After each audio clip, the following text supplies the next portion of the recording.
သားကောင်ရဲ့အသားတွေနဲ့ချက်ပြုတ်ပြီးတော့အပြေးအလွှာအဲ့ဒီယဟန်ကိုသွားပြီးတော့ဆုံးခတ်ထားသူဟာမုတ်ဆိုးတယောက်နော်မုတ်ဆိုးကနေပြီးတော့တောထဲမှာတောလေရင်ကနေပြီးတော့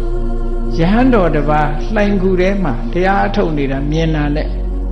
တရားပေါက်သွားတယ်အိမ်မြန်မြန်ပြေးပြီးတော့ဆွန့်ချက်နော်မုတ်ဆိုးသူကိုယ်တိုင်တတ်ဖြတ်ထားတဲ့သားရဲ့အသားကောင်ရဲ့အသားတွေနဲ့ချက်ပြုတ်ပြီးတော့အပြေးအလွှာအဲ့ဒီယဟန်ကိုသွားပြီးတော့ဆုံးခတ်ထားဆုံးခတ်တဲ့အခါမှာလမ်းမှာတွေ့တဲ့တောပန်းတွေပါယူသွားပြီးတော့ကပ်ပြီးတော့သူကဆုတောင်းတာ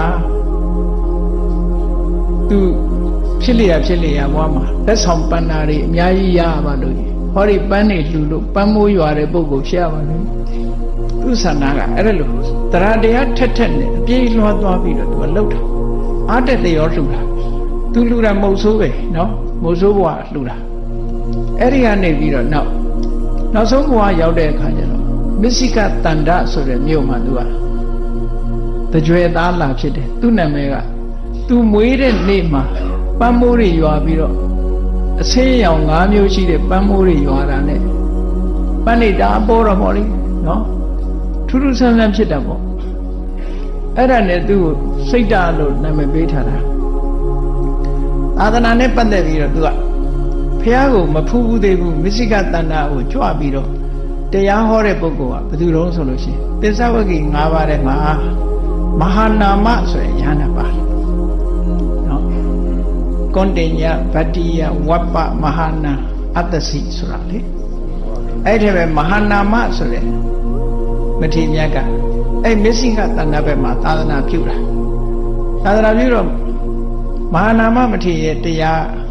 မဟာနာမမထေရအာရဏ6ပါးကိုအသေးစိတ်ဟောကြားရင်းကနေပြီးတော့သူကအနာဂံတိအောင်ဖြစ်သွားတယ်အဲ့ဒီဥပဒကအနာဂံဖြစ်တယ်အနာဂံဖြစ်ုံနဲ့မကဘူးအသိဉာဏ်ကအမြဲတမ်းထက်ပြက်တော့တရားနဲ့ပတ်သက်ပြီးသူကပြန်ဟောတယ်ပြန်ဟောလို့သူကဓမ္မဂတိကဥပဒကလည်းဓမ္မဂတိကနော်အတော်ကိုထူးထူးချွန်ချွန်ဟောနိုင်ပြောနိုင်တယ်ဒီလေးနှစ်တဲ့တရားတွေကိုခေါ်နိုင်ပြောနိုင်တဲ့အနေအထားပေါ့နော်ဘုရားမဟောနိုင်ပြောနိုင်တခါတော့ကမစ္စိကတန္တာကြွလာတဲ့ယန္တာတွေတရားဆွေးနွေးကြတယ်